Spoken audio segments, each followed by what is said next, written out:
So I'm going on a little bit of adventure today. I love to travel. Usually it's for work or to attend a fitness expo, but this is something for me. This is something that I've wanted to do for a very long time. I love history. It's not something that I've always loved. I actually used to hate history when I was younger. But when I went to college, I took, world history 1 and 2. I took US history 1 and 2. I became not obsessed with history, but I do love to attend museums and I love to attend historical sites. I took world history, I don't know, years ago, and while I was in that semester I actually got extra credit because I saved up money and went to Hawaii so I could go see Pearl Harbor. My dad is a history major, so he will go on and he will tell you so much about different events and historical things that have happened in the past. And so I was supposed to jump on a plane in 2 hours actually back to San Antonio.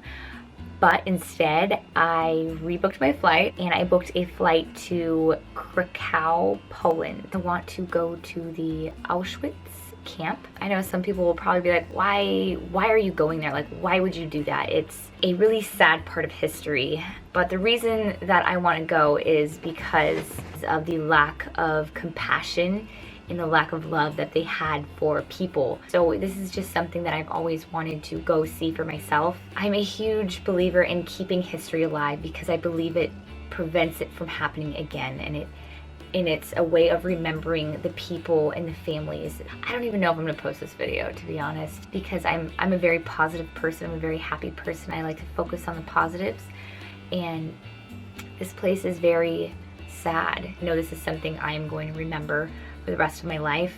It's my way of remembering the people that were affected and that lost their lives or lost their families or were separated by their families at that time. I am going by myself as well.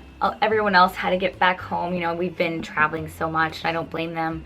It's not exciting to go there, but for me it's exciting to be doing this on my own. I've never traveled around Europe by myself, so this is kind of crazy. I'm not afraid of traveling, especially by myself. You just have to be really smart. I always make sure that I'm around people, going on a tour and taking taxis instead of a bus. It's a little bit more expensive, but I believe it's a little safer as long as you get in a legit taxi. Probably gonna give my parents and Josh a couple gray hairs while I do this. I'm not afraid to travel and to experience things. You're never waiting for other people to join you. Just go out and do it yourself. If you don't have someone to go with you, go by yourself. Like, don't be afraid. If you're going to do it, be very safe. So all I have is a backpack. I'm bringing a backpack with me. I am just going for the day, so I fly in there today around noon, and then I'm gonna be spending the night there and then flying back to Cologne the following morning. But I'm technically backpacking my way to Poland. So I still can't believe I'm doing this right now. Traveling by myself. The airport's been fun. Some people speak okay English, so there's definitely a little bit of a language barrier. Wow, it's a grocery store. Never seen a grocery store inside of an airport. This is like a legit grocery store. Dude.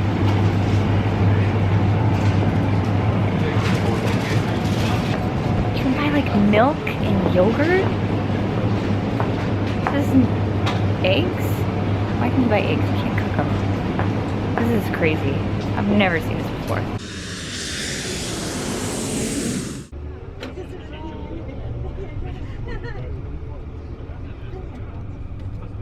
Was built in the immediate vicinity of the Bundeswehr division of IG Farben.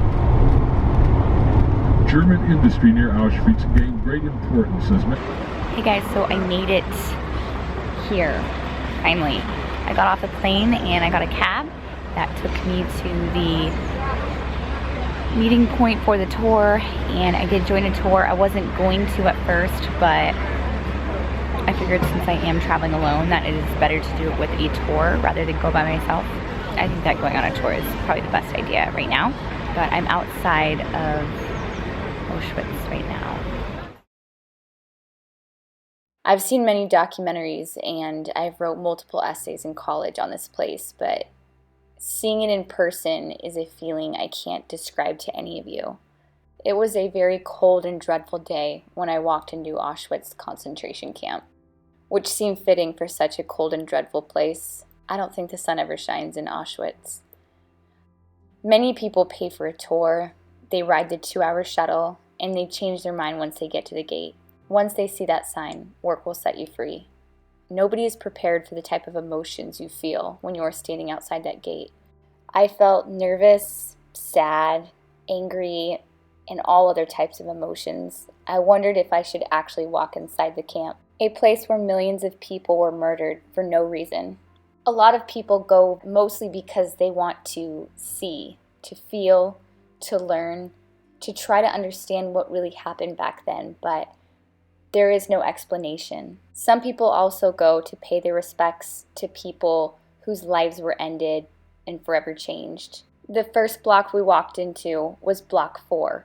This was the extermination building. Our tour guide showed us a map with different gas chambers and different concentration camps. We also saw these pieces of paper which showed us names and reasons on why people were brought to the concentration camp. We then walked into another room called the Road of Death, where we saw real-life photos of people being brought in on a train, women, children, elderly, kids, and they were lined up for the selection. Women, children, elderly, and the handicapped were sent directly to the gas chambers, and they had no idea.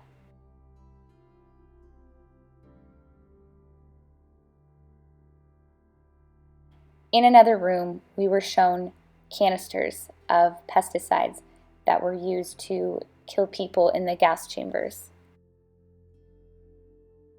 This building, number 5, was the most difficult building to walk into. The material proof of crime. The belongings you see in these clips are from the prisoners at Auschwitz. You see tons of glasses that were taken from them before they were sent into the gas chambers. You see Jewish prayer shawls that were also taken. And one of the most horrifying things I saw were the prosthetic limbs, the braces, the crutches, and anything else for the handicapped. These were taken from the people before they were sent into the gas chambers. The prisoners of these camps were told that they would have a better life soon and to put their name and their address on their suitcases, and they would be returned to them once they were done working at the camp.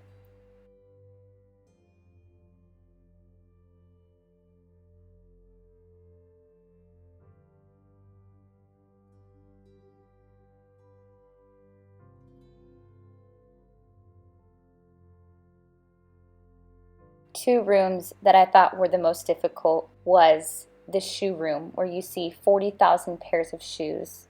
I couldn't help but stare at 1 or 2 shoes at a time and wondered who they belonged to. Another room, which was full of human hair, braids, ponytails, balled up hair, was not allowed to be videotaped. But it was a very, very difficult room to visit. The next block we went into was number 7. We saw some of the living conditions of the prisoners in the first few weeks the camp started. They were terrible living conditions, but nothing compared to what you will see later in this video. As we walked through the halls, we saw many photos on the wall of the prisoners who were kept at Auschwitz. You see the uniforms they wear, which look like striped pajamas, and numbers across their chest. At the bottom of the photo, it shows deported and when they passed away. Many people only lived a few months of being in the camp. Block 11 was the next building that we went to. This is the building where prisoners were experimented on and where they were tortured. It was really hard to listen to a lot of the stories that the tour guide told us. There was a few times that I actually had to take out my headphones because I didn't want to hear anymore. Men and women were forced to strip naked in these rooms, leave their clothes in there, and walk out to the death wall where they were shot. They were also starved to death and suffocated in some of those rooms. Right outside block number 7 was a gate. Inside that gate, where you walked all the way towards the back, is where you see the death wall. This is where people were lined up, sometimes in groups, sometimes individual, and were executed.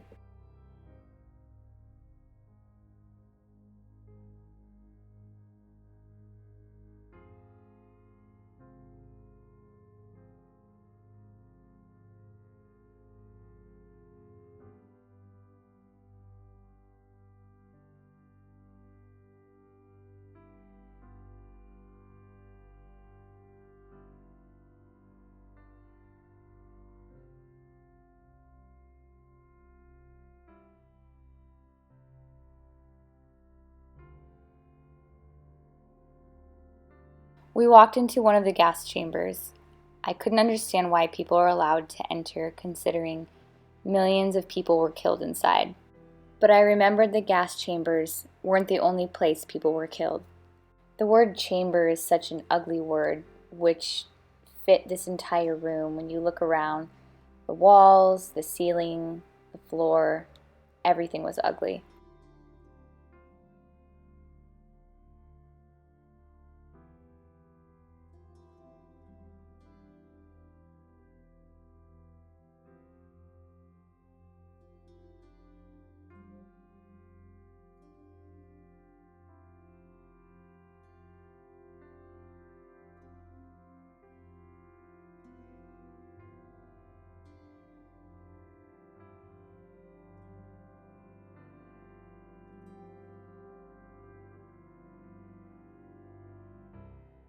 There's actually 3 separate camps to Auschwitz. The first part I showed you was the main camp. There was also Auschwitz-Monowitz, which was a labor camp. In this camp here was Birkenau, the extermination camp. This is where the train came in with prisoners and a selection took place. The selection was where they picked strong and healthy workers for the camp, and the rest of the people were sent to the gas chambers. They would force close to 100 prisoners in one of those train sections. Here you see the ruins of one of the largest gas chambers in the camp. It was destroyed to try and cover up what really happened here.